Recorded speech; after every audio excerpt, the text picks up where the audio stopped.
সামনে তো 26-এর ভোট আসতেছে। এই মোল্লাগা যখন ভোটের প্রচারে বেরোয়, ফেরেশতারা এদের চিনতে পারে না। এক হাতে বাংলা, এক হাতে ঝান্ডা। ইনকিলাব জিন্দাবাদ, আমরা খাবো তোমরা বাদ, যদি করো প্রতিবাদ ধরে থাকবে মুন্ডু। ও মুখস্থ সব ওষুধ মালগো, আর আল্লাহর নামে তাকবীর দিচ্ছে। দেখো আল্লাহর আরশ আজিম কেঁপে উঠবে।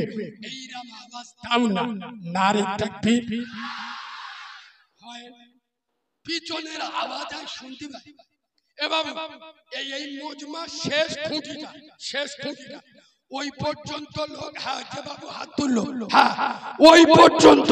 ওর ভিতরে যে লোকগুলো আছে আপনারা চুপ করে থাকবেন। যারা বাইরে দাঁড়িয়ে আছে ওদের পাওয়ারটা একবার দেখে নিন, ওরা যাদের মাঠ থেকে পালায় কিনা। শুধু বাইরে যারা আছো, বাইরে শুধু তারা তাকবীর দাও, নারী তাকবীর। এবার বাইরের লোকেরা চুপ থাকবে। ও ভাই, মান সম্মানের ব্যাপার চোখ নীল কথা। এবার বাইরের লোক চুপ থাকুন, ভিতরের লোক আওয়াজ দেন, নারী তাকবীর। আমার চোখ বুলু হয়ে গেল, কোন আওয়াজটা জোরে বুঝতে পারি। এবার দুটো টিম এক হয়ে এমন আওয়াজ দেন, দিলুদার চোখ ধোয়া হয়ে যায়। দিলুদা চেনো তো? 60 বছর বয়সে বিয়ে করেছে, ইঞ্জিন গরম হয়ে গেছে। এমন আওয়াজ দেন ও চোখ হলুদ হয়ে যায়, নারে তাকবীর। এইবার খুব সুন্দর হয়, আরেকবার ছেড়ে মারু, নারে তাকবীর। আরে বাগের বাচ্চা, নারে তাকবীর, নারে তাকবীর। আল কুরআনের আমাদের মতো মৌলবি হতো না, এক বাক্যে বলে দিত মুনাফিক এখান থেকে বেরো বেরো বেরো। খোদার কসম, নবী কেমন হিকমতের সাথে কাজ নিচ্ছে খালি শোনো। রাসূল বলছে, বাবা আমি তোমার 2 ওয়াক্ত নামাজ পড়ার পারমিশন দেব, তবে তুমি আমার সঙ্গে কথা দাও, কথা দাও তুমি অন্তর থেকে কলেমা পড়বে। সে ব্যক্তিটা বলছে, হুজুর আমি অন্তর থেকে কলেমা পড়বো, কথা দিচ্ছি, কিন্তু আমি 2 ওয়াক্ত নামাজ পড়ব। কসম খোদা, নবীর মেম্বারে বসে বলে যাচ্ছি, সাহাবা হুজুররা বলছে যে মানুষটা 2 ওয়াক্তের নামাজ পড়বো বলে 3 ওয়াক্ত নামাজ পড়বো না শর্ত দিয়ে ইসলাম কবুল করলো, 1 সপ্তাহ পার হতে দেয়নি 5 ওয়াক্ত নামাজ তো দূরের কথা, তাহাজ্জুদের নামাজও পড়া শুরু করে। আর একটু জোরে বলুন, হিকমতের সাথে কাজ নেই। এই মাওলানা মৌলবীরা যুবকদের আগে মসজিদে যাওয়া প্র্যাকটিস করা, মসজিদে যাওয়া এদের অভ্যাস হোক। এরা প্রতিদিন একবার যায়, খোদার কসম যে একবার মসজিদে যাবে আল্লাহ 5 বার ডেকে দেওয়ার ক্ষমতা রাখে না, রাখে না। বলুন রাখে না, রাখে না। আপনাদের এদিকে হাওড়া জেলায় আমার ঠিক জানা নেই, আপনাদের এদিকে ছোট 1 টাকার কয়েন চলে? আমাদের ওদিকেও চলে না। আমাদের ওদিকে যদি কেউ ছোট 1 টাকার কয়েন দেয়, আল্লাহর কি রে বাপ, তার চোখে আঙুল ঢুকে দেবে।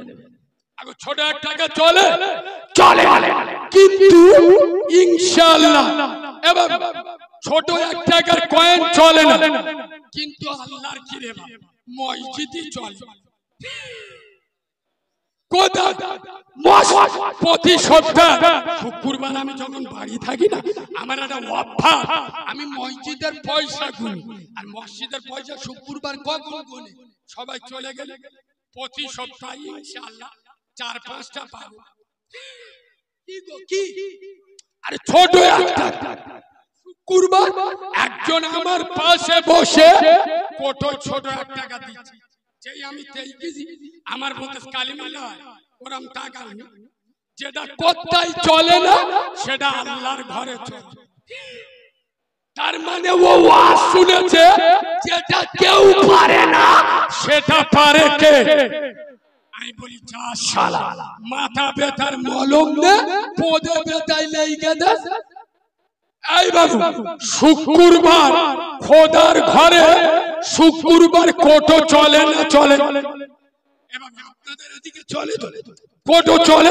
এখন একটা ফকির লোক মসজিদে বসে আছে, কোটো যাচ্ছে, ও মাল কি করেছে পকেটে খুঁজে কি এ বাবু কি আন্নার বাবা 2 টাকার কয় খুঁজতে ওর পকেটে অনেক টাকা ছিল, দুটো 500 টাকার নোট পিছনে পড়ে গেছে। এ মাল তো বুঝতে পারে না দুটো 500 টাকার নোট পড়ে গেছে। এ কি করেছে 2 টাকার কয়েনটা দিয়ে দিয়েছে কোটো। পিছন থেকে যে লোকটা দেখতে পেয়েছে ওর পকেটে দুটো 500 টাকার নোট পড়ে গেছে। 500 টাকার নোট দুটো তুলে এর হাতে দিয়ে বলতেছে ও ভাই ও মাল বলে মনে করেছে হয়তো কোটোই দিদি বলে। ও কি করেছে কোটো বিসমিল্লাহ বলে দিয়ে দিয়েছে। পিছন থেকে ও বলতেছে ও ভাই পয়সা দুটো তো তোমার পকেটে পড়েছে। এ চোখ বুলু হয়ে গেছে। বিশ্বাস করো পিউষ হয়ে মসজিদে পড়ে গেছে। শোনো মুসলমানের বাচ্চা, আল্লাহ ছাড় দেয়, আল্লাহ ছেড়ে দেয়। জোরে বলো ছেড়ে দেয়। আজকের মসজিদে যাও না, নামাজ পড়ো না। শোনো মুসলমানের বাচ্চা, এই কাঁঠাবেড়িয়া এলাকায় আমি চ্যালেঞ্জের সাথে বলে যাচ্ছি, তবলিগ করো, ফুরফুরা করো, দেওবন্দ করো, হিজবুল্লাহ করো, আলে হাদিস করো, জামাত ইসলামী করো, কাছে উঠে আজান দাও আর কোন বাবার মাজারে চিৎপাত হয়ে শুয়ে থাকো। আই দিস চ্যালেঞ্জ, যার ভিতরে নামাজ নাই ওর ঈমান। জোরে বলুন আপনারা কি বলছেন এবার বলুন। যার নামাজ নাই ওর ঈমান। আর আমরা ইনশাআল্লাহ সারা সপ্তাহ নামাজ বলো বলো পড়ি না। আর শুক্রবার আল্লাহর কি রে বাবা মসজিদে যদি জুমায় আজান দেয় করি পড়বে এমন জামা দেখলি মনে হবে আজরাইলের মামা। এই হালালা সারা সপ্তাহ নামাজ পড়ে না কিন্তু শুক্রবার নামাজ পড়ে। এইরকম চিটিং বাজের সংখ্যা বেশি না কো? জোরে বলুন। আর আজকের আমি কাঁঠাবেড়িয়া এলাকায় আল্লাহর নামে শপথ করে চ্যালেঞ্জের সাথে বলে যাচ্ছি, জুমার নামাজ কাদের জন্য বলবো? এবার জুমার নামাজ কাদের জন্য এটা বলবো, শুনলে কিন্তু রাগ হবে। আপনারা বলতে বলেছেন বলে বলছি। শোনেন, আমি উর্দু ওয়াজ করি না, শুধু কোরআন হাদিস বললি আপনারা বুঝতে পারবেন না, বাস্তবের সাথে মিল করব। আমার বাড়ি দক্ষিণ 24 পরগনা, ডায়মন্ড হারবার, উস্তি থানা। খুব গুরুত্ব দিয়ে শোনে, আমাদের ওখানে কাপড়ের কাজ হয় পিরা জরি দর্জি এমব্রয়ডারি।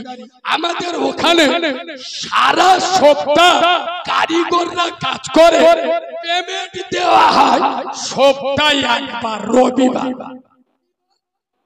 আপনারা জ্ঞানী মানুষ বুঝে উত্তর দিন। কোন কারিগর যদি সারা সপ্তাহ কাজ না করে, কারখানায় না যায়, মেশিনে না বসে, ও যদি ডাইরে রবিবার ওস্তাগারের কাছে হক্তান্তি যায়, কি গো বাবা ওস্তাগার কাচিনে চোখে চুমো খাবি না? কথা বলে না? বাদরের বাচ্চা সারা সপ্তাহ কাজ করি নে, কারখানার মুখ দেখি নে, মেশিনে বসি নে, আর রবিবার পয়সা নিতে এসছি, জুতো পেটা করবে না করবি? কথা বলে না? খোদার কসম বলো হাওড়া জেলার মুসলমান আর কোন ভাষায় বলবো, কোন ভাষা বললে তোরা বুঝবি?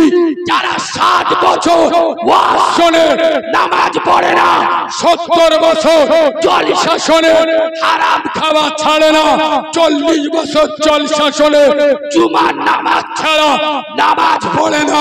খোদার কসম জুমার নামাজ 5 ওয়াক্ত মুসল্লিদের জন্য আল্লাহ ডেকে বলে, হে 5 ওয়াক্তের নামাজিরা আজ চলে আয়, আজকে জুমার দিন, হপ্তা নেওয়ার দিন, প্রতিদিন 5 বার আমার ঘরে ডিউটি দিয়েছিস। আমার মুয়াজ্জিন ঘরে ডেকেছে, ঘরে আমার ঘরে এসেছিস। আমার মুয়াজ্জিন দুপুরে ডেকেছে, দুপুরে এসেছিস। আমার মুয়াজ্জিন বিকেলে ডেকেছে, বিকেলে আমার ঘরে এসেছিস। আমার মুয়াজ্জিন সন্ধ্যায় ডেকেছে, কাজ কাম ছেড়ে আমার ঘরে এসেছিস। আমার মুয়াজ্জিন সারাদিন পরে রাত্রে ডেকেছে, ক্লান্ত শরীরে আমার ঘরে ডিউটি দিয়েছিস। সুতরাং আজকের জুমার দিন, হপ্তা নেওয়ার দিন, হপ্তাটা নিয়ে যা। তোর মতো চিটিংবাজ, তোর মতো হারামখোর, তোর মতো মুনাফিক সারা সপ্তাহ নামাজ পড়লি না, সারা সপ্তাহ 1 ওয়াক্ত মসজিদে গেলি না, মসজিদের মাটি বাড়ালি না, তোর মতো জালিমাল ছেঁচড়া মাল যদি জুমার দিন হপ্তা আনতে চায়, আগো ফেরেশতারা টুটিটা ধরে পানা পুকুরে চুইবে রাখবিনি। আচ্ছা আমি ওয়াজ বোঝাতে পারছি না, কথা বলে না। আরে পেমেন্ট পাবে রবিবার কে? সারা সপ্তাহ ডিউটি দিয়েছে যে, তাহলে শুক্রবার জুমার নামাজে বরকত পাবে কে? 5 ওয়াক্ত নামাজ পড়ে, কথা বলে না। তুই তো 1 ওয়াক্ত নামাজ পড়ি না, আর তুই যদি হপ্তা আনতে চাস ফেরেশতারা চুমো খাবে, কথা বলে না। কসম খোদা কাঁটা বেরিয়ার মুসলমান মসজিদে যাও, আল্লাহর ঘরে যাও, খোদার কসম এক আল্লাহকে ভয় করো।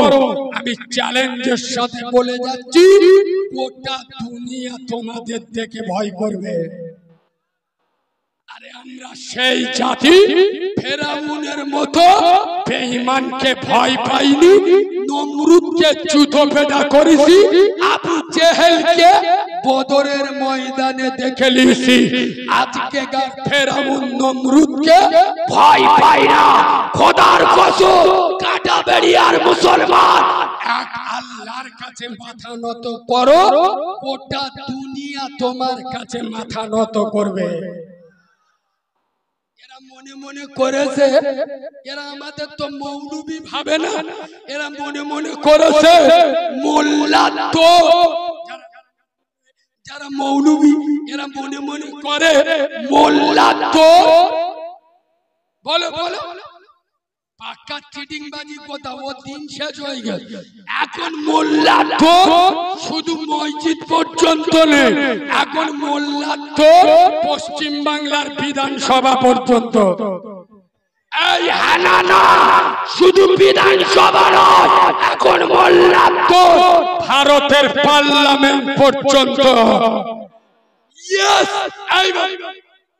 আপনাদের মসজিদের ইমাম, আমি আপনাদের ইমামের ধরে বলছি, একটা মসজিদের ইমাম 2 মাস পরে মাইনে পেয়েছে, 2 মাস পরে মাইনে পেয়ে 10 নম্বর বাজারে গরুর গোশত পাওয়া যায়, মানিক পিড়ি পাওয়া যায়। শোনো, মানিক পিড়ে ইমাম সাহেব 2 মাস পরে মাইনে পেয়েছে, কিলো 2 গরুর গোশত কিনে, 2 কিলো গরুর গোশত। ইমাম সাহেবের শরীর গরম হয়ে গেল, আলাদা কাগজে করে হাতে ঝুইলে মোস্তানি মেরে আসতে। আর একটা কুকুর দুধ থেকে ছোলা পেতে বসে হুজুর কাছে কাছে আসবে, গরুর গোশতটা বিসমিল্লাহ বলে চুমো খাবো। মানে বুঝতে পেরেছো, এই হুজুর রেলা মেরে আসতেছে, কুকুরটা কি করেছে লাভ মেরে গোশতটা ধরেছে, করে ছুট। তখন মৌলবি বলতেছে ছুটি, গরুর বই নিয়ে যাচ্ছি, নিয়ে যা, তবে শোন আমি মৌলবি জানিস তো, কালকের মসজিদের মাইকে বলে দেবো কুকুর হালাল। চোখ হলুদ হয়ে গেছে বাবু, কথাটা বুঝতে পারেন? মৌলবী বলছে গোশত নিয়ে যাচ্ছি না যা, তবে কুকুর। আমি মসজিদের ইমাম, জানিস তো কাল শুক্রবার শুধু মাইকি এলান করে দেবো কুকুর হালাল। ও কি করেছে এসে বলতেছে ও আল্লাহ, আই তো তোমার সাথে ইয়ার কি করতে আপনার গোশতটা নিয়ে যান। তো মৌলবীদের সাথে সহজে লাগতে এসো না, খোদার কসম নবীর মেম্বারে বসে বলে যাচ্ছি, আলেমরা যদি হক কথা বলা শুরু করে টিকতে পারবে না। তোমরা তো সেই জাতি, বললি তো চালা লাগবে, আর আমার স্বভাব আমি হক ছাড়া বলতে পারি না, যার জন্য আমি খারাপ। ইমাম হোসেনের গলায় ছুরি চালিয়েছিল কারা? ইয়াজিদকে। আরে এই ভাই, সে মুসলমান ছিল না ছিল না? আরে কথা বলে না। রাসূল বলে যাচ্ছে হুসাইন আমার, আমি হুসাইন। যে হোসেনকে কষ্ট দেবে সে আমাকে কষ্ট দিল, যে হোসেনকে ভালোবাসবে সে আমাকে ভালোবাসলো। সেই ইমাম হোসেনের গলায় ছুরি চালিয়েছিল এই মুসলিম জাতি। খোদার কসম ইমাম হাসানকে বিষ খাইয়েছিল কে? তার নিজের স্ত্রী। কথা বলে না। এই বসে জিজ্ঞেস করো, শোনো মুসলমানের বাচ্চা, টিপু সুলতানের সাথে গাদ্দারি করেছিল কে? সম্রাট সিরাজ দৌলার সাথে গাদ্দারি করেছিল কে? আফগানিস্তানে উসামা বিন লাদেনকে আমেরিকার হাতে তুলে দিয়েছিল কে? ইরাকের প্রেসিডেন্ট সাদ্দামকে ধরিয়ে দিয়েছিল কে? আমি চ্যালেঞ্জের সাথে বলে যাচ্ছি, ইসলামের ক্ষতি যুগে যুগে কাফের ইহুদি হিন্দুর বাচ্চারা যাতে না করেছে, তার থেকে বেশি ক্ষতি মুসলিম নামের মুনাফিকের বাচ্চারা করেছে। আমি সহজ আরেকটা কথা বাংলা বোঝাবো। কি রেগে যাচ্ছ নাকি? তাহলে তোমরা বুঝদার লোক বুঝিয়ে যাচ্ছি, সহজ ভাবে বুঝতে পারবে। গোদা বাংলা। একদিন সোনা আর লোহা দুজন দোস্ত করে, এখন সোনা লোহা জিজ্ঞেস করতেছে, আরে লোহা তুই তো আমার দোস্ত, একটা কথা জিজ্ঞেস কর। বলে তোর পেটে হাতুড়ি। আমি সোনা, আমারও পেটে হাতুড়ি। তোর পেটার সময় তুই মালটা অত জোরে জোরে কাঁদিস কেন? আই তোর কাঁদি না। তখন লোহার উত্তরটা শোনে। লোহা বলছে, বন্ধু তুমি সোনা, তোমার পেটে হাতুড়ি দিয়ে সেটা লোহা। লোহাটা তো তোমার নিজের ভাইও না, চাচতো ভাইও না, খালাতো ভাইও না, মাতো ভাই, তোমার জাত ভাইও না, ওই জন্য তোমার কান্নাও আসে। আর আমি লোহা, আমারও পেটে হাতুড়ি, কিন্তু আমার হাতুড়িটাও লোহা। লোহা তো আমার নিজের ভাই। কথা বলে না, ও তো নিজের জাত ভাই। তো নিজের লোক যখন আঘাত করে কান্নাটা ভিতর থেকে বের হয়। খোদার কসম নবী সম্পর্কে, কোরআন সম্পর্কে নূপুর শর্মা অত বড় কথা বলেনি, যত বড় কথা বলেছে মুসলিম নামের মুনাফিকের বাচ্চা নাজিয়া ইলাহি খান। ঠিক বলছি না ভুল বলছি? আলেমদের সম্পর্কে, পীরজাদা পিসাবদের সম্পর্কে মমতা ব্যানার্জি অত বড় কথা বলে না, যত বড় কথা বলে মুসলিম নামের মুনাফিকের চামচা নেতাগুলো। ঠিক বলছি না ভুল বলছি? খোদার কসম। এই বাবু হক কথা এসে গেলে যখন বলবো, আচ্ছা বলুন ইমাম মানে কি? বলুন ঠিক বলছেন ভুল বলছেন না, জোরে বলুন। ইমাম মানে এসব ভাষা অন্য জায়গায় বলবেন। এই মোল্লারা এত চালি হয়ে গেছে, শুধু জান্নাতের বাগানে বইলি, মসজিদ মাদ্রাসায় জলসায় বইলি, এদের হক কথাটা বের কেন সমাজে হক কথাটা উচ্চ স্বরে বলতে পারেন না?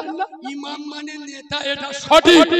আমি চ্যালেঞ্জ করছি, ইমাম মানে নেতা মুসলমানের বাচ্চারা যদি মানে বিশ্বাস করে, চলো পশ্চিম বাংলার যত মসজিদ আছে, যত মুসলিম গ্রাম আছে, প্রতিটা মসজিদে ইমামকে পঞ্চায়েতে মেম্বার ভোটে দাঁড় করিয়ে দেয়।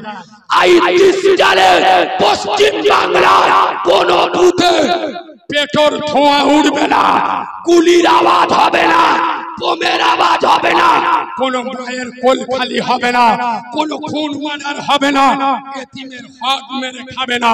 আলেমরা নেতৃত্ব দেবে, সমাজে ইনসাফ কায়েম হবে।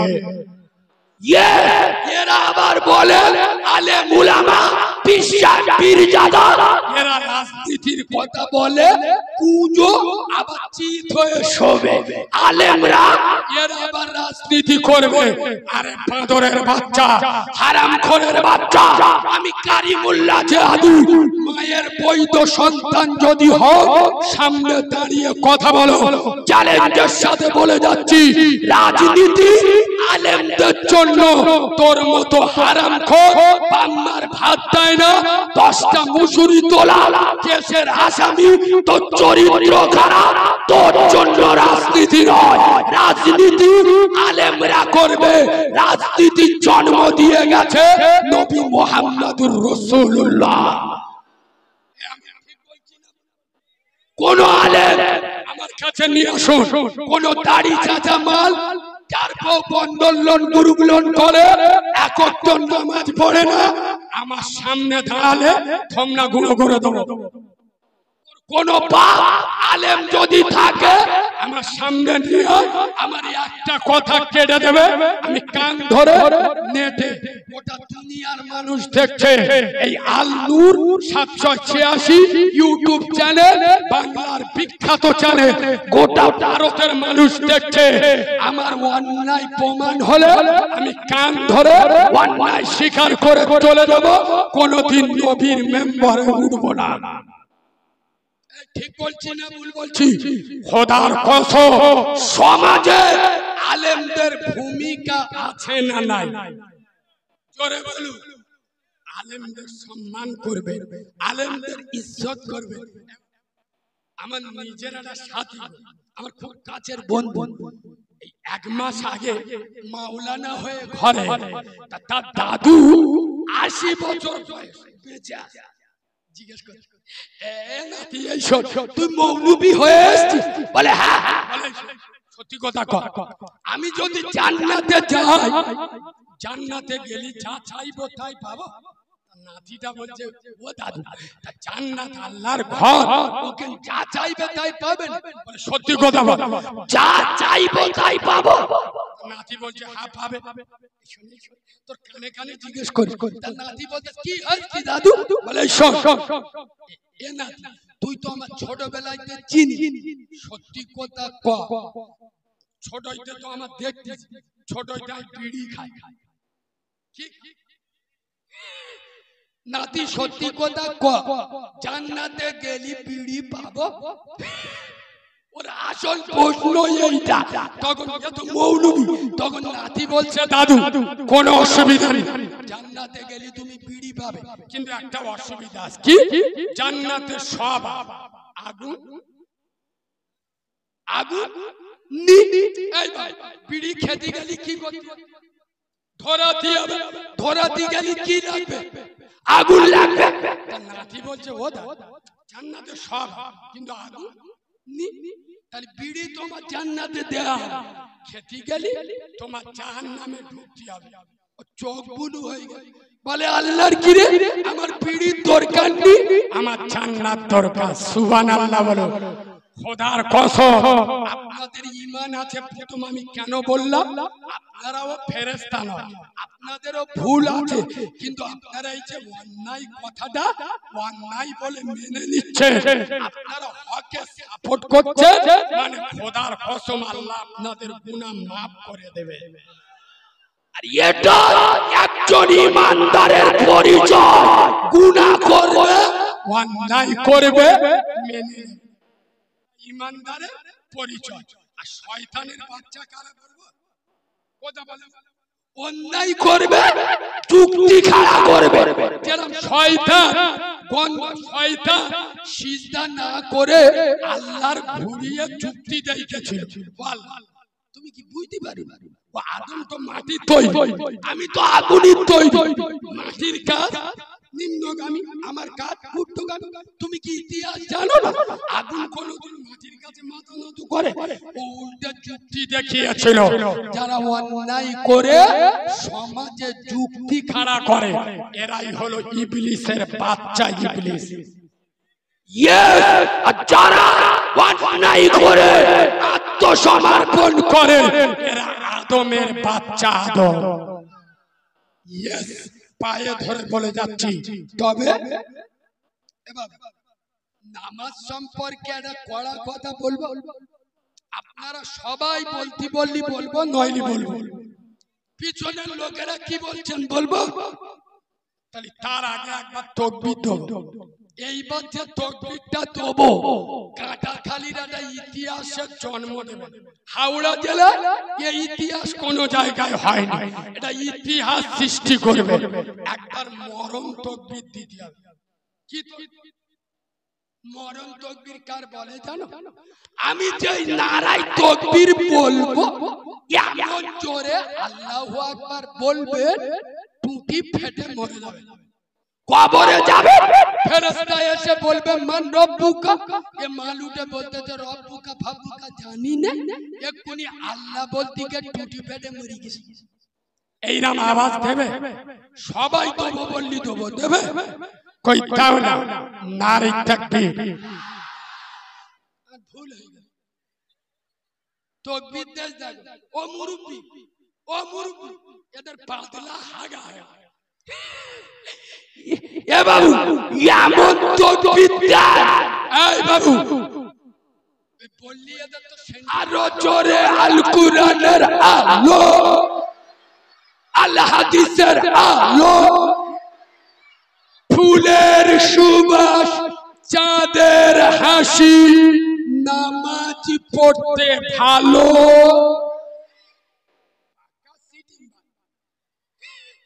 জুমার নামাজ ছাড়া নামাজ কথা বলে না। এরা বলে নামাজ পড়তে ভালোবাসি। আচ্ছা স্থান কাল পাত্রর উপরে কথা বলি, নামাজ সম্পর্কে একটা কড়া কথা বলি। সকলে বলুন শুয়োরের গোশত। এই বাবা এদিকে দেখো। শুয়োরের গোশত মোল্লারা খায় না, খায় না। আচ্ছা কেন খায় না গো?